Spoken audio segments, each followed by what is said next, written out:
hermosa, bienvenidos nuevamente al programa que nos entiende, nos escucha y se conecta con nosotros, El Chateo.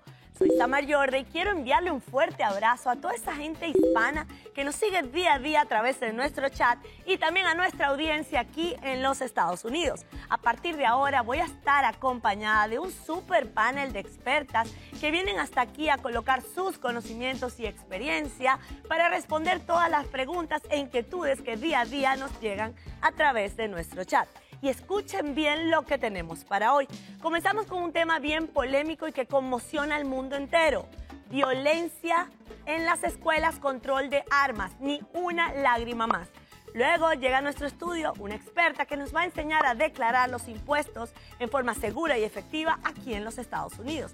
Y al final le vamos a hablar a todas esas personas que no quieren salir embarazadas. Sexo seguro, métodos anticonceptivos de última generación. Todo eso y mucho más aquí en El Chateo que comienza justo ahora con este clip.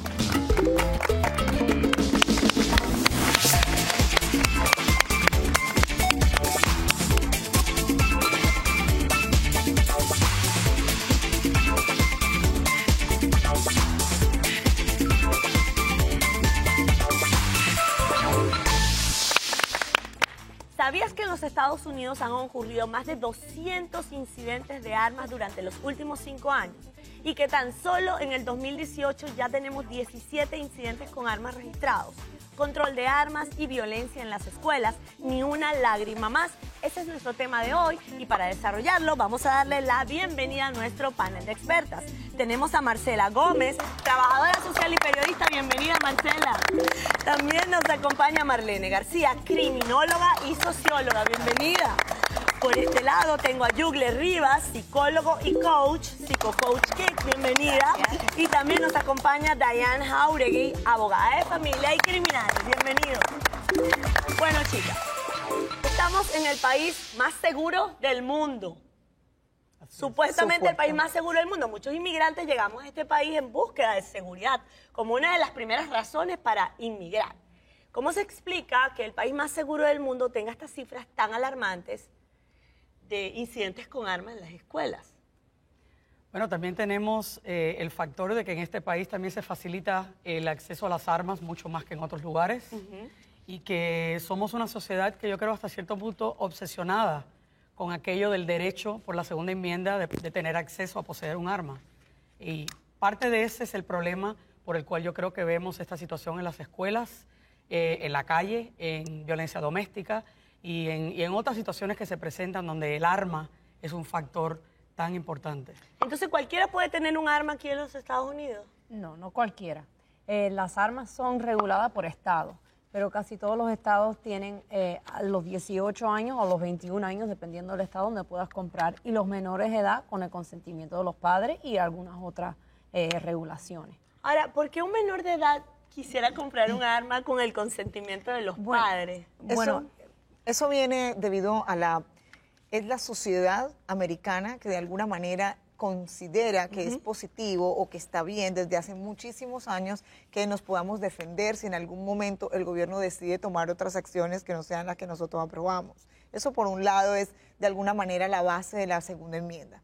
Por el otro lado, ahí existen, desafortunadamente en nuestra sociedad está una aprobación latente para el tema de estar comprando armas para poderte defender o para poder ir al tiro al blanco o para todo esto es casi como cuando está considerado en el matrimonio latinoamericano hace mucho tiempo que la niña tenía que llegar virgen al matrimonio, es casi como así, es latente, está ahí debajo y eso es grave, es muy grave. Bueno, los estados que permiten que los menores de edad compren las armas lo hacen con la idea que eso es para cacería. Entonces, esas armas son lo que se llaman los long rifles. No los las rifles. Sí, los rifles. Entonces, y las regulaciones normalmente son que tiene que estar bajo la supervisión del padre cuando lo está haciendo. La idea es que van a cazar juntos y eso es parte de la cultura americana. Mucho. Pero no está supuesto que ese niño menor de edad tenga esa arma, sí, que sea una arma de fuego que pueda llevar a una escuela o que lo hagas con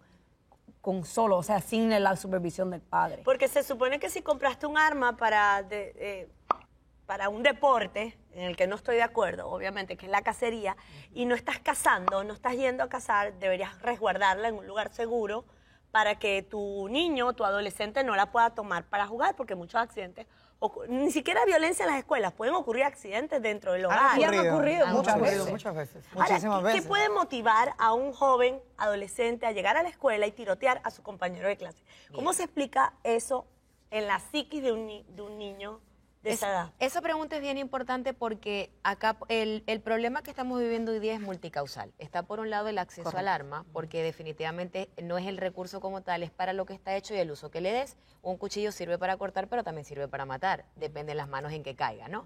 En ese sentido, entender la parte psicológica es básica, porque no todo el mundo tiene el mismo perfil y no toda persona llega a matar a otra. Lo primero es que todos estos incidentes que se han presentado no han salido de la nada, ya han dado alarmas desde edades tempranas, porque ese perfil que se agudiza en adolescencia comienza a hacer ruido desde la niñez. ¿Qué es lo que pasa?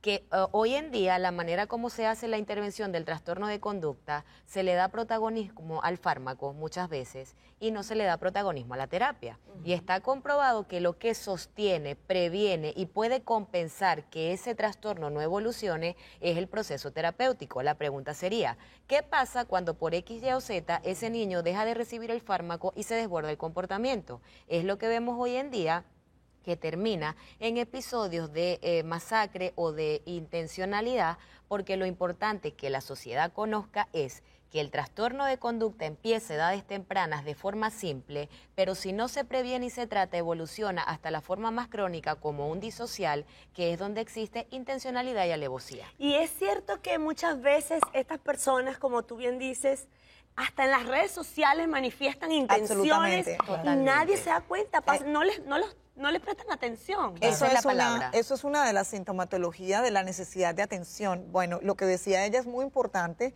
cuando estamos hablando de que nuestra sociedad se ha enfocado en facilitarnos rapidito. Mira, dale esta píldora que con eso se soluciona. Pero resulta que lo que la sociedad y los pacientes y las familias no saben es que hoy en día los que pueden recetarte ese tipo de cosas, inclusive se lo entregaron a tu primary doctor, al doctor básico, pero lo más grave de esto es que, bueno, no le sirvió ese, entonces cambiémosle por este. Correcto. Y cambiémosle por este. ¿Y dónde están las emociones, la parte de procesar el dolor, que es lo que hace que esto pase? A los Los padres. abandonos, la soledad de los muchachos. Muchos de estos niños buscan la atención porque estamos en una sociedad workahólica. Entonces nuestros nenes están solos mucho tiempo y la calidad que nosotros prestamos tal vez no es mucha. No estamos apoyando a nuestros padres a entender el nivel de responsabilidad que tenemos en la parte emocional para que nuestros hijos se sientan lo suficientemente amados y no tener que montar un show en el internet para que mírame, y resulta que estamos tan ocupados que no los vemos, como ya sabemos. Exacto, pero si los padres no los ven, que es bien cierto, estamos en una sociedad muy dinámica, donde hay muchas ocupaciones y no hay tiempo ni para respirar, y está mal, porque los hijos, si los tienes, tienes que atenderlos y criarlos. Pero tampoco los maestros se dan A cuenta ese muchas punto, veces. gravísimo. Entonces Ese es el es como que nadie está mirando lo que está pasando hasta que ocurre esta masacre que se pudo haber evitado. Pero también yo creo que existe un punto entre los padres, o sea, algo que yo veo desde mi giro profesional.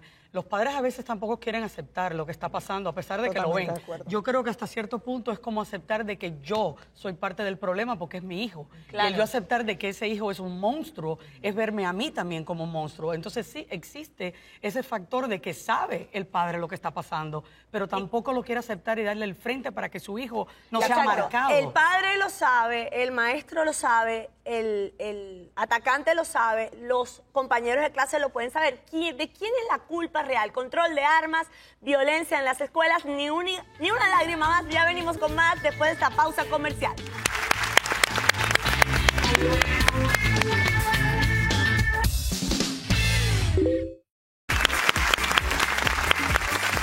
Los últimos 10 tiroteos dentro de las escuelas de los Estados Unidos han ocurrido durante los últimos 5 meses. Esto es realmente alarmante. Control de armas, violencia en las escuelas es nuestro tema de hoy. Y antes de irnos a la pausa comercial, dejamos una pregunta en el aire. ¿De quién es la culpa? Si todo el mundo cree que todos saben y ocurre el incidente, entonces ¿a quién vamos a culpar o a responsabilizar de estas estadísticas? Eso es lo que ha pasado de un tiempo para acá, que hemos pasado más tiempo buscando quién es el culpable y no a quién vamos a responsabilizar. Y es importante entender que el problema es multicausal, pero existe una triada, entendiendo por involucrar colegio, familia y sociedad, que es la responsable de sostener o prevenir que esto pase. ¿Qué ocurre? Y es importante que todos los papás y docentes que nos escuchen hagan conciencia de sus responsabilidades de concientizar esto. El trastorno de conducta tiene 4 niveles. Empieza por un trastorno por déficit de atención y hiperactividad o ADHD, que es la manifestación más simple, ¿ok? Más simple porque el niño es hiperactivo, tiene una tendencia a ser impulsivo, pero el niño que es hiperactivo impulsivo, que es un subtipo de TDAH, cruza en un 65% de los casos con un trastorno oposicionista desafiante. Significa que el problema de conducta ya se va exacerbando porque no solamente es que es hiperactivo, sino que ya tiene una tendencia a no cumplir la norma y a la negativa. Pero y eso se puede detectar fácilmente. Voy planteándolo. El trastorno de conducta se puede tratar y prevenir con fármaco en el caso que lo necesite, porque hay niveles leve, moderado y severo, y con terapia. La terapia en la escuela y con la familia es lo que va a sostener que el trastorno de conducta no evolucione. Por eso el tema de responsabilizar a la familia y su protagonismo como órgano protector para solventar o sostener que esto no se exacerbe. ¿Por qué? Porque luego que pasa de oposicionista desafiante, pasa a lo que es antisocial en la adolescencia. Empiezo a robar, a mentir, a dañar la propiedad privada, delitos más simples. Pero cuando no se sostiene y no se trata y no hay la prevención con una intervención, puede llegar en adultez o adolescencia tardía en lo que es el último trastorno de conducta llamado trastorno disocial. En el trastorno disocial existe premeditación, alevosía y goce. Es decir, la persona disfruta el hacer daño, el matar y el agredir, y es lo más complicado de revertir porque ya es un cuadro que está exacerbado y desarrollado. Increíble. Entonces, ¿cuál es la parte, la culpa aquí? La culpa es la del miedo y la apatía. La de apatía. todos los que estamos involucrados. Del sistema. De aquellos que no queremos tomar responsabilidad. Un ejemplo. El otro día mi hijo estuvo ausente en una de sus clases y la profesora se tomó el trabajo de mandarme un email y decirme qué pasó aquí, ¿sí? Y me dice, disculpe que la molesto. Yo le dije, no, es normal, nosotros lo recogimos, todo estaba bien. Y le dije, ojalá todas las maestras fueran como usted, que se preocupó por mandar el email y decirle, usted dejó salir a su hijo no estuvo presente. Pero resulta que los maestros se sienten solos porque, como ella decía, los padres no se quieren ver a sí mismos como monstruos. Así es. Y abandonan a los profesores en esta... Cuando debería todo ser un trabajo en profesor- equipo. Exacto. Quiero Totalmente, decirles que esa es la no clave. todo el que es padre tiene la vocación, pero te puedo asegurar que todo el que es profesor la tiene. Y también como sociedad buscamos Así es. siempre algo para resolver las cosas rápido. Y cada vez que surge este argumento, la gente lo primero que habla es la limitación de las armas. ¿Por qué? Porque el trabajar las cosas desde el punto de vista que estaba hablando acá la compañera es mucho más difícil, tratar las cosas psicológicamente. Entonces vamos a lo más fácil, limitar las armas. Y señores, esa no es la solución. Eso solamente no va a acabar con los tiroteos en nuestra sociedad. Claro, y ahora el Senado de Michigan, Marlene, ha aprobado una ley donde se le permite a los maestros portar armas ocultas en las escuelas. Un ¿Tú gran crees que esa es la error. Un solución? gran ¿Qué va a hacer el Un maestro gran con un error. arma? Un gran Pues, error. ¿Sabes Lo qué es lo más único- grave de todo esas esto? Los profesores también pueden estar distorsionados, tener estrés. No Eso, solamente pero lo eso. único que falta es que el niño que no pueda conseguir arma en ninguna parte, lo único que tiene que hacer es distraer al maestro, conseguir la arma y ya le llevaron la arma a la escuela. Y más que eso, la responsabilidad de portar un arma y de saber cómo manejar un arma es algo que lleva un entrenamiento intenso y una práctica diaria, una práctica. Los maestros no están para eso. Los maestros están para educar. Eso es un trabajo para personas que estén dedicados y que han preparado su vida para ese tipo Es de otra de trabajo. vocación. Ahora, ¿qué debemos hacer nosotros como sociedad para que esto se acabe, para minimizar este problema tan grave? Si eres papá de un niño que tiene algún diagnóstico de conducta simple, hacer conciencia de que si no te ocupas con un tratamiento adecuado, bien sea medicación o terapia, Puede puede trascender. evolucionar. Tu aporte como papá responsable es ocuparte más que preocuparte, en el sentido de darle a tu niño la contención que necesita para evitar que esto se desborde en la adolescencia y podamos tener estas consecuencias. Tengamos claro que lo más importante aquí es, yo no estoy culpando, nosotras las mamás nos fuimos a la calle a trabajar y todo el mundo está trabajando mucho y nadie se toma el tiempo de mirarle los websites o las cosas a los hijos, créanme que tener una confrontación con su hijo a tiempo para mirarle qué es lo que está haciendo en el Facebook o en el Instagram o todo lo que ellos tienen, créame que es mejor tener la confrontación en casa y entrar en el momento que ellos tienen todo oculto ahí, esa es su vida real, esa es su verdad. Esa es la sociedad que tienen ¿Y qué ahora? decirle a los hijos nuestros, a los que podrían ser víctimas de estas personas? ¿Cómo se tienen que proteger en las escuelas? Prepararlo, que en las alarmas que ellos vean deban hablarlo, porque existe. Si yo prevengo en el trastorno de conducta desde la psicoeducación al estudiantado, a los docentes y a los padres, podemos hacer prevención desde síntomas de alarma. Si reconocen un compañero con estos síntomas, con este síntoma, es importante hablarlo, porque se toma a la ligera y no se le da la seriedad que tiene de los anuncios o las alarmas previos que estos chicos arrojan. ¿Cuáles son las armas más comunes que utilizan de en la largo escuela? alcance? Las pistolas semiautomáticas es el arma y estas El armas bump ahora stock de alto ahora. alcance. Exacto. Pero esas pistolas semiautomáticas no son para cazar. Correcto. No son para No lo cazar, son. pero Entonces, como son un rifle largo, están Entra en bajo la de esa categoría. parte de la ley. Entonces, tienen que mirar esa ley de nuevo a ver si todavía tiene sentido. Porque Porque cuando empezó esa ley, el AR-15. Hay una parte importante acá y es que vamos a hablar del control de las armas, que es la parte que nadie quiere ver de alguna manera, pero Porque no es la solución. no No es la solución. solución. Sin embargo, sí, el shape it up a little bit, cambiar un poco la ley en ciertas áreas pudiera apoyar a crear un poco más de conciencia en la comunidad. Son mensajes psicológicos. Yo no estoy de acuerdo, me decirte por qué. Porque ya hay tantas armas en la calle Válido. que no importa lo que hagas con la ley para controlar las ventas de las armas ahora, no puedes tapar ese hueco, va a ser imposible. Porque el traspaso de un arma entre dos ciudadanos no es ni tan siquiera registrado. O sea que ese no es el punto Esa no es más la importante. solución. No será la Esa no solución es la actual, solución. pero No. quiero decirte una cosa, es como decir, no prevengamos la marihuana ni el uso de ella porque tanta gente la usa que caramba. O sea, no es la... Y estamos casi Sí, ahí pero en muchos Sí, estados. No, pero yo no creo- podemos permitir entrar en la fácil, ¿no? Pero ¿para qué lo vamos a Pero hacer? ya si hay va, tanta pero casa en la calle? pueden de repente filtrar mejor la venta de las armas y ver para qué va a ser, quién. Es decir, O sea, eso es lo no que yo- cualquiera eso no va que a pasar. llegue. Eso no, No, va a pasar. no, y, yo eso no creo, va a y yo pasar. creo que hasta cierto punto No crea pasa un por- sentido falso o tener de un test seguridad psicológico. en la comunidad. Un sentido falso de seguridad en la comunidad es más peligroso que nada en la vida. Y el tú pensar de que porque esta arma está limitada o restringida, esa va a ser la solución, vamos No. a dejar caer la atención entonces de lo que Vamos a hablaba Eso sí, Karina. es verdad. Vamos Lo que a dice decir Marlene que dice uno de que eso es estos el niños- pañito de agua caliente, Ese pero tal no cual. es la raíz del problema. Muchísimas gracias a nuestro panel de expertas por toda la contribución en este importante tema de hoy. Y ustedes en casa no se muevan porque ya venimos con más de El Chateo.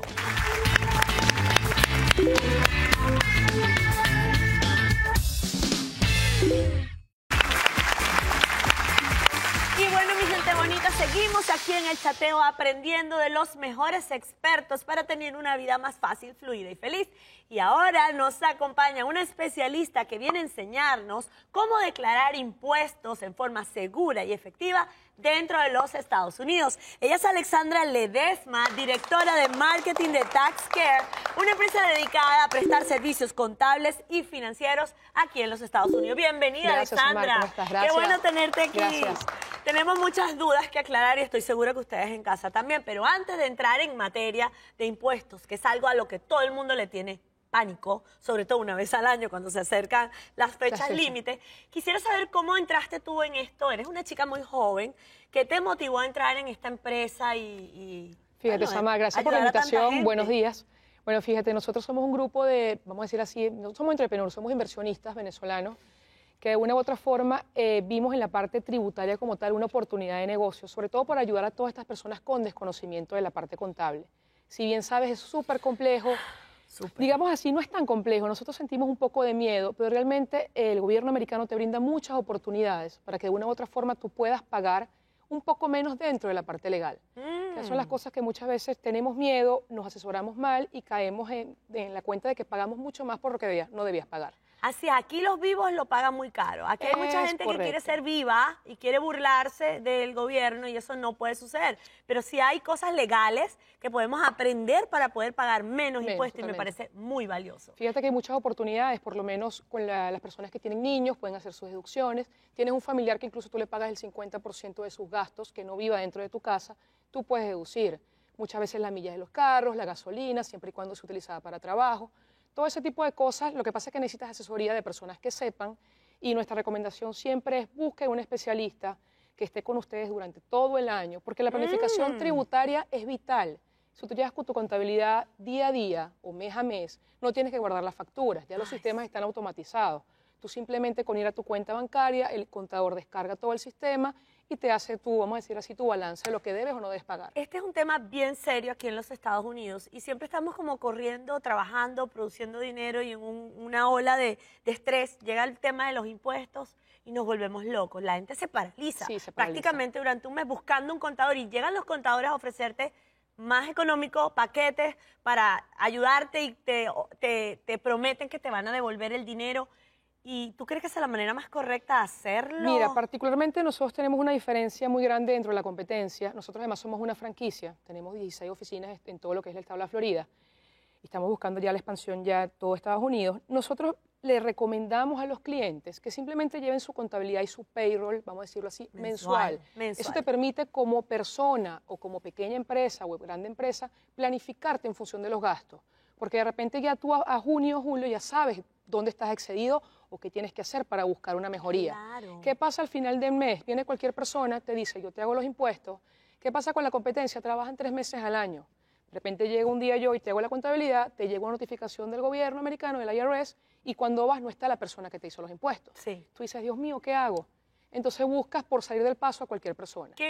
Ajá, perdón. Yo les recomiendo que lo que es la parte contable es como que las personas que llegan acá, los latinoamericanos que venimos incluso expatriados, buscando mejoras, siempre es recomendable tener un contador y un abogado. Sí, es una Son tus inversión mejores obligada, amigos, es una inversión correctamente. obligada porque te vas a ahorrar muchísimos dolores de cabeza. Totalmente. Pero ¿qué otros servicios ofrece TAC? Fíjate, nosotros por lo empresa? menos atendemos, no tienes que estar en Estados Unidos, atendemos a las personas que están en Latinoamérica, en Europa, por eso hacemos creación de corporaciones en Estados Unidos, registramos los ITIN number, que son como los números tributarios, los EIN, hacemos certificación de pasaporte, tenemos notaría pública, hacemos planes de inversión, muchas veces los abogados te piden un plan de negocio para tu empresa. También Nosotros lo te hacen. ayudamos y te asesoramos en lo que debes hacer y qué no hacer. De esa manera también te vienes con una perspectiva mejor de tu negocio. No, yo estoy que salgo corriendo a pedir los servicios. Ahora, toda persona que vive aquí en los Estados Unidos tiene que pagar impuestos. Toda persona que vive aquí en los Estados Unidos tiene que pagar impuestos. Sea- Recuerden que sea hay una turista, regla, sea- la regla de los 183 días. Ajá, ¿Qué ¿cómo consiste es? esta regla? El gobierno americano o el IRS te cuenta los 3 últimos años que has estado acá. Si en la sumatoria del primer año te cuentan el 50% de tu estadía del año anterior y del año, vamos a decir, el tercer año anterior te toman un tercio. Si esa suma das más de 183 o más de 183 días, ya tú eres una residente fiscal. Wow. Como residente fiscal Así no tienes que pagar produzcas impuestos. dinero aquí. Así no produzcas dinero acá. Increíble. O sea, ¿Y qué tú- pasa con las empresas en Internet, Alexandra? Tienes que declarar impuestos. O aunque estés en otro país como en Venezuela, Colombia. Fíjate, existe lo que se llama, el gobierno evita la doble tributación. ¿Qué pasa? Por lo menos te doy un ejemplo, en el caso de Venezuela. Si tú tienes empresas en Venezuela que te generan dinero o ingresos, el gobierno americano te permite hasta $100,000 de facturación. Si tú no pasas más de $100,000 allá, no tienes que declarar impuesto acá. De 100,000, En adelante. 100,001 tienes que pagar ese $1 para acá. O sea, el gobierno americano te dice que lo declares. ¿Y qué es el número ITIN que todo el mundo El ITIN habla de number él? básicamente es tu número de identificación fiscal. Ese es el número como persona y tienes el EIN también, que es el número de empresa, que con eso tú te movilizas en todo lo que es Estados Unidos. Y es un si no número tienes un único. social, por lo menos hay personas que no tienen social que pueden sacar su número de identificación y simplemente con eso te puedes registrar en colegios, incluso en bancos, o sea, todo ese tipo de cosas. Ahora, llegó la época de impuestos y no tienes el dinero completo. ¿Por qué? Fíjate, ¿Cómo, por lo cómo menos, tú puedes es lo que digo, manejar el gobierno, eso? dentro de todo, el IRS es bastante, vamos a decirlo así, bastante coopera con el individuo y con las empresas. ¿Por qué? Porque te permite hacer extensiones. Lo que sí te dice el IRS es que, por favor, haz tu declaración, ya tú puedes tener un monto establecido de lo que tú vas a pagar o se estima lo que vas a pagar y tú puedes pagar en el mes de octubre. O sea, te permite hacer una extensión de taxes. Puedes incluso pagar la mínima cuota de lo que te tocaría cancelar. Pero la idea es que mi consejo a todos es no dejen para el final la declaración de impuestos porque es bastante tedioso. Las extensiones son perfectas, lo puedes hacer, puedes pagar en el mes de octubre, pero pero sí su planificación tributaria que esté al día, tanto de empresas como de personas, porque te ahorras demasiado. O sea, nosotros en Tasker los invitamos de verdad no solo a pagar impuestos, nosotros siempre decimos eso, no paguen impuestos, ahorren impuestos. Sabes que el miedo en Latinoamérica, incluso aquí en Estados Unidos, es pensar, si me voy a vivir a Estados Unidos, los impuestos me comen. Tienes que pagarlo para que puedas obviamente disfrutar de los beneficios que tienes ¿Qué acá. pasa si no pagas los impuestos aquí en los Estados Bueno, Unidos o te quieres hacer el vivo Te va a y llegar haces una trampas? cartica, de repente no te ven el primer año, pero el segundo año no. vas a tener una cartica o vas a tener alguna amonestación y las multas son bastante elevadas. Son elevadas y son multas que después te van a pechar. Y es importante como que demostrarle al gobierno a la hora de pedir un crédito en un banco, de comprar una casa o de traerte a un familiar, que tú pagas muchos impuestos en este país. Es que creo que la idea no es tanto que pagues muchos impuestos en dinero, o sea, vamos a decirlo así, una cantidad alta o un monto de dinero. La idea es que vean que tú eres una persona responsable, que tú cumples con tu función, con tu obligación tributaria. Recuerda que aquí el sistema funciona es como el crédito. Aquí de repente tú no tienes un ingreso muy bueno, pero si tu crédito es bueno, tú puedes hacer 1000 cosas. Entonces la idea es que tú seas un ciudadano que cumpla con los requisitos de los americanos, porque obviamente estás disfrutando de las bondades del país. Entonces creo que tenemos que internalizar todas las personas, sobre todo de Latinoamérica, que no estamos tan familiarizadas. Que somos como... Y no nos gusta mucho el tema tributario, pues les tenemos miedo, que es una obligación. Y hay que mucho desconocimiento Sí, también. desconocimiento es lo que te digo. Por eso es que los invito de verdad a que busquen personal que está preparado, de confianza, personas que tú veas que tengan oficinas establecidas, que sean que no profesionales. caigan en la trampa de los maletín, los que llaman de Y maletín. personas que te digan, yo te cobro $5 por un impuesto, no lo hagas, porque vas a tener que pagar eso va a ser bastante costoso. Eso es muy importante y quiero dejar ese mensaje hoy. Busquen empresas con credibilidad, con trayectoria, pidan referencias, porque aquí no estamos jugando, con los impuestos no se juega en los Estados Unidos. Muchísimas gracias, A ustedes, Alexandra, muchísimas gracias por por la todo lo que invitación. nos has enseñado en el día de hoy. Y ustedes en casa ya saben, tienen esta maravillosa opción aquí en los Estados Unidos. Ya venimos con más de El Chateo, no se muevan.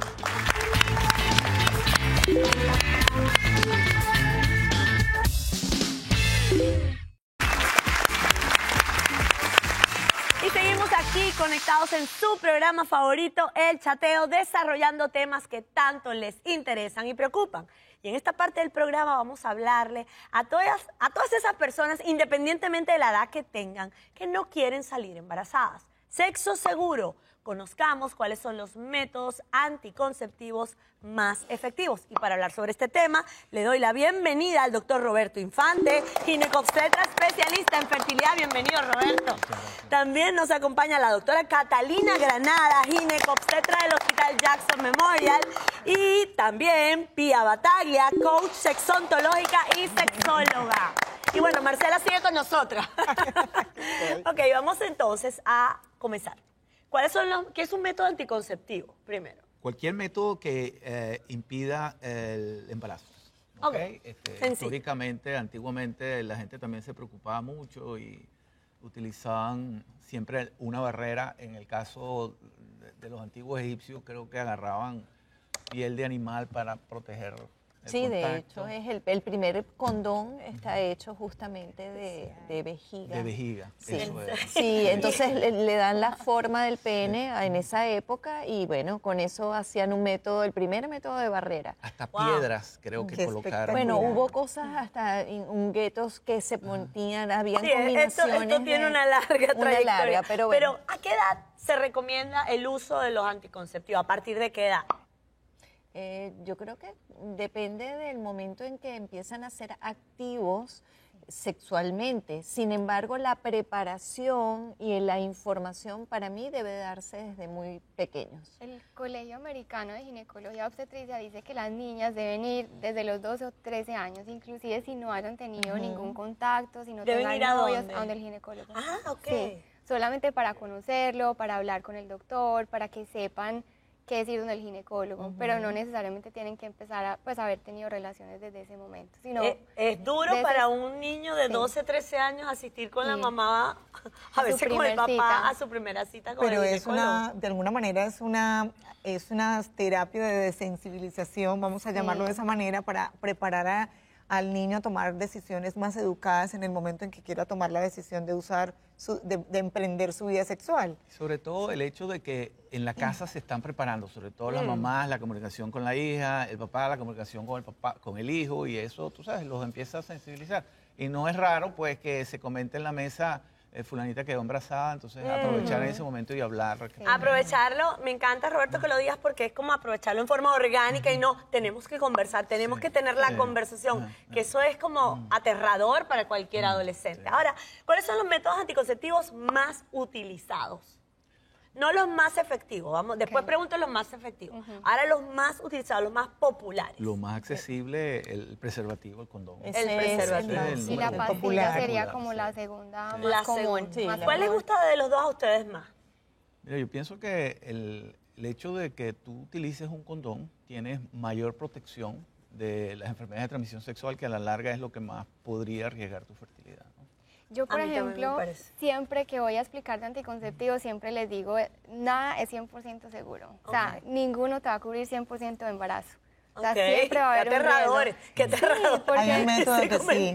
Cuando abstinencia, exacto, eso es lo que les digo. Olvídense de ese método. Lo único que no te va a proteger 100% es no hacer nada, pero ninguno va a ser 100%. Siempre va a haber un riesgo, así haya un método 99.9%, vas a tener un riesgo chiquito de caer en embarazo. Y podríamos precisar abstinencia, que no se trata solamente de no tener relaciones, sino no juzgar a tener relaciones y en el momento adecuado la persona se retira, eso tampoco va a funcionar, ¿no? Pero hoy en día, cada vez se escucha más que niñas incluso vírgenes tienen relaciones anales para mantener su virginidad y evitar un embarazo. Eso sí es 100% efectivo, ¿o no? Bueno, es efectivo en la parte de contracepción, pero sin embargo, tú ahí corres también riesgos de muchas infecciones. Así que hay que ver basado en qué motiva a ese niño. Sí, estamos tocando el tema de los anticonceptivos más utilizados para tener un sexo seguro, pero como Marcela dijo antes de comenzar este segmento,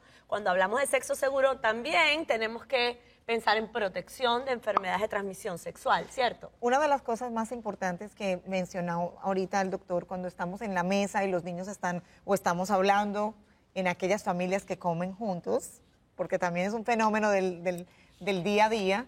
Entonces, cuando tienes esa oportunidad, es importante contarles a los hijos que los espermatozoides tienen patas.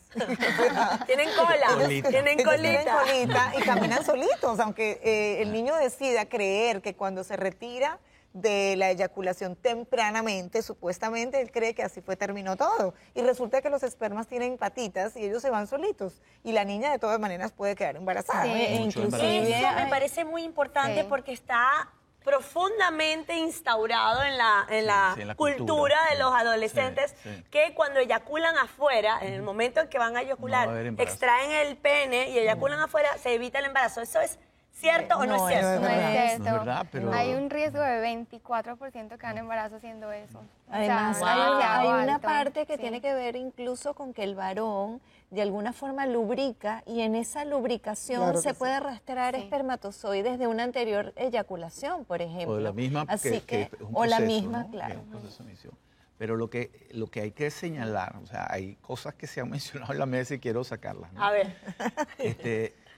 La tasa de infecciones en los adolescentes con relación a las enfermedades de transmisión sexual. O sea, hay que hacerle más atención a eso, ¿no?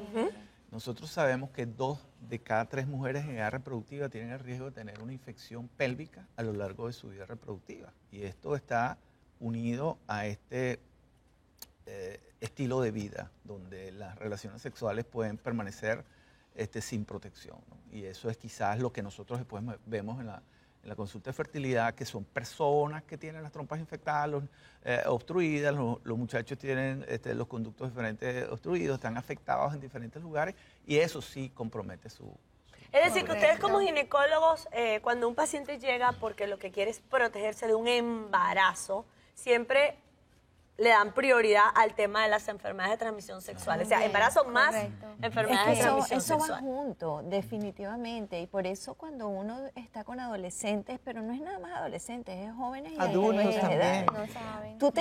Tú estás teniendo un coito o una relación sexual con alguien y su historia. Entonces hay que estar muy pendientes. De pronto hay una parte médica, pero hay una parte emocional y psicológica que también hay que atacar, porque es un tema que hay que hablar y hablar con la persona con la que estás teniendo Seguimos relaciones. conversando sobre los métodos anticonceptivos más seguros hoy en día. Vamos a una pausa comercial y venimos con más aquí en El Chateo.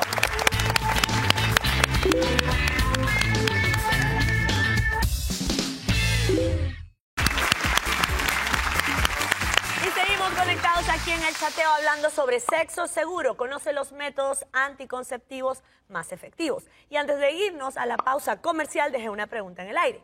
Ya vimos cuáles son los más comunes. Ahora vamos a ver cuáles son los más efectivos de mayor a menor. ¿Cuáles son los anticonceptivos más efectivos? Los que previenen mejor el embarazo. Número 1... abstinencia, obviamente, No. ya se lo quitamos. La cirugía, los métodos irreversibles, pues. Claro. O sea, en el caso de la ligadura tubal, de la ligadura de trompa o la instalación de dispositivos intratubáricos. Ligación ya es en personas que han tenido hijos y que no quieren tener más, pero no en adolescentes. No. ¿O no? ¿Qué más? Y quiero mencionar a los adolescentes, creo que la doctora también está de acuerdo. Dispositivo intrauterino en adolescentes es como sumarle un riesgo Innecesario. a que puedan Yo tener estoy infecciones. en desacuerdo, doctor. Ok, vamos A a ver, comenzar. porque a mí me enseñaron que después de tener hijos es que te colocas el DIU. No. Oh. Yo además soy ginecóloga de adolescentes y de niñas y los nuevos estudios dicen que las T, los implantes no aumentan ni el riesgo de infertilidad ni infección. Wow. Si es verdad que sí tener un anticonceptivo tan supremamente efectivo las hace tener más compañeros y más novios, entonces ahí sí aumenta el riesgo de infección. Okay. Tal vez ese punto sí, o sea, tener un anticonceptivo muy bueno las hace sentir muy seguras y van a tener más compañeros Pero, Catalina, y aumenta el riesgo de infección. Tener un útero virgen, porque un útero Sí. que jamás ha tenido un feto adentro, Ajá. no sé si el útero cambia de tamaño después de un embarazo o puedes colocar una T de cobre en un útero virgen. Bueno, una T de cobre yo no la utilizo en las adolescentes. Yo utilizo las nuevas T, que son unas T más pequeñitas, Con sí, hormonas. que tienen hormonas. Como el pero Skyla, el Mirena, el eso. Kailina, sí. Son unas T muy pequeñas. El de cobre es por ahí así. O sea, Oh. la diferencia es bastante y el T de cobre sí causa unos sangrados muy fuertes y unos cólicos muy fuertes. Esa no la utilizo en las niñas más chiquitas o pues en las adolescentes.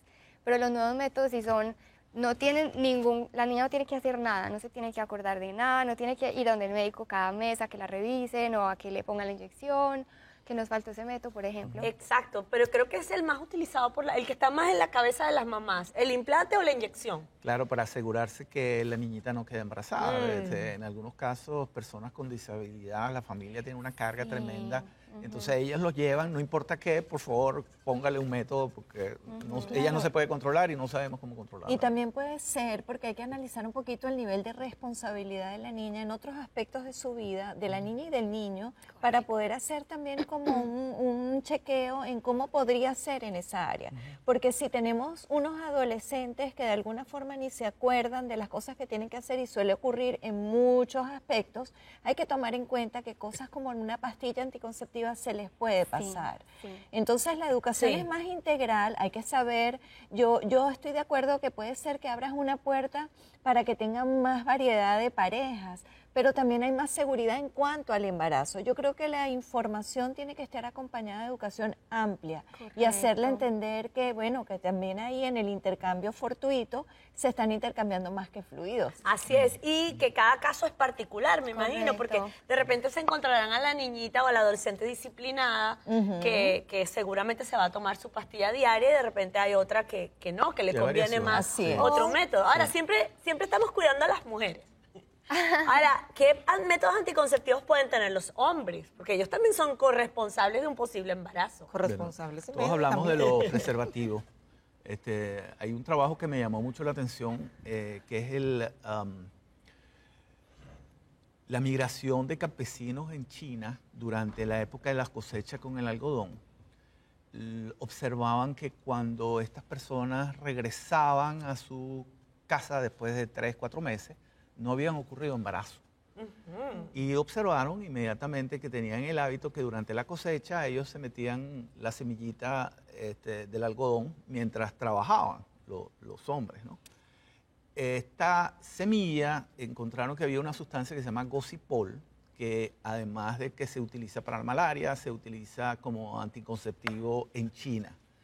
La Organización Mundial de la Salud lo señala como un prospecto de anticonceptivo masculino. Como una pastilla anticonceptiva. Como la concentración de la sustancia. No sé si sería en forma de pastilla, aceite o inyección, pero la idea es utilizarlo como un anti-espermatogénesis, Ok. que paraliza la espermatogénesis durante Temporalmente. durante el tiempo que lo está utilizando, y después, fíjate, cuando estos señores de la cosecha regresaban a su tierra, otra vez ellos embarazaban a su mujer después de ese periodo de... Ah, porque de- increíble, Exacto. qué increíble, la Era ciencia temporal, avanza, ¿no? pero mientras eso se desarrolla, hasta hoy en día, si alguien está preguntando, es el preservativo y la vasectomía.